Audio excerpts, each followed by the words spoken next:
Recording by Lian Yao. Secresy, or The Ruin on the Rock, by Eliza Fenwick. Volume 3, Letter 24. From Janetta Laundy to Clement Montgomery. I ought to reproach you, but, dear and irresistible as you are, your image, Montgomery, banishes everything but sensations of pleasure. What can be the reason of your sudden gloom and distraction? I am sure the loss of your money cannot be all, because you know how easily you may be supplied by Mrs. Ashburn till you have further remittances. Why should you hesitate, when I assure you she would be obliged by your making the demand? Recollect her own words, the evening she compelled you to use her pocket-book at the faro table, and, if you will not allow me to urge you on another point, at least be persuaded to spare yourself fruitless anxiety about your losses at play. Still, I fear there is something else, and will you not tell it to Janetta, to your own Janetta, who has sacrificed her peace to you, what it is that thus distresses you? Do you remember how you behaved last night? I was terrified to death at your appearance. I asked if you were ill. You struck your hand on your forehead, and said you were undone. Is the beauteous Sibella inconstant? Asked Mrs. Ashburn. I shall never forget the manner of your answer. You spoke through your shut teeth. Damnation, madam, she has ruined me. Then, whirling round, you caught my hand and exclaimed, "Oh, Laundy, I am indeed undone!" How I trembled!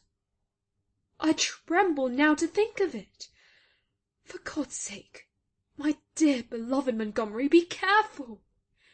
The hated, the prying Miss Ashburn was by, and if she never suspected us before, I am sure she does now. You went up to Lady Barlow and asked her fiercely for her nephew. Mr. Murden, sir, said Miss Ashburn, looking at you with such scorn I could have killed her.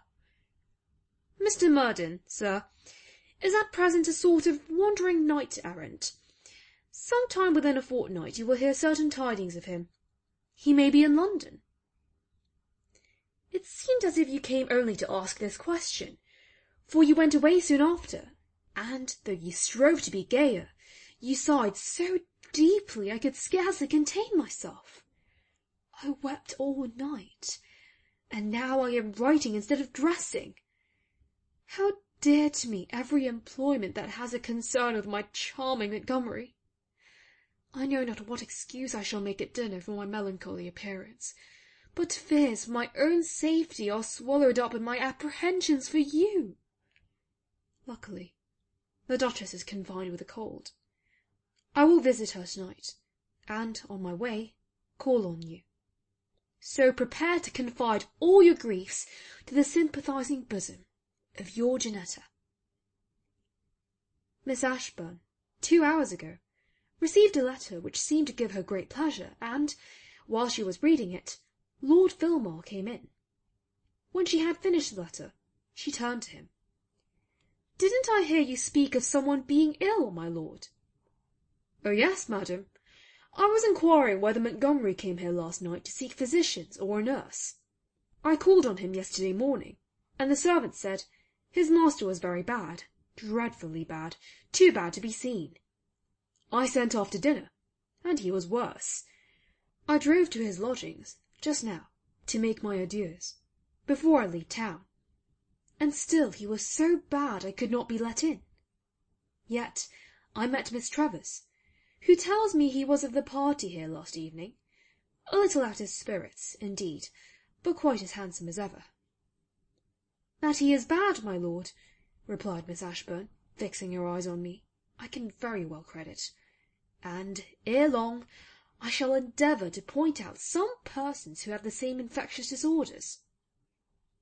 Unless you had seen her look, you can't tell half the meaning this conveyed. After reading her letter again, she told Mrs. Ashburn she was going out of town immediately, and being asked where, she said that could not be explained till her return. Her chaise is ordered, and I am delighted to think she can't interrupt us when she is away. Dear, too dear Montgomery, expect her at 9. Thy ever faithful, Janetta Laundy. End of section 64. Recording by Leanne Yao.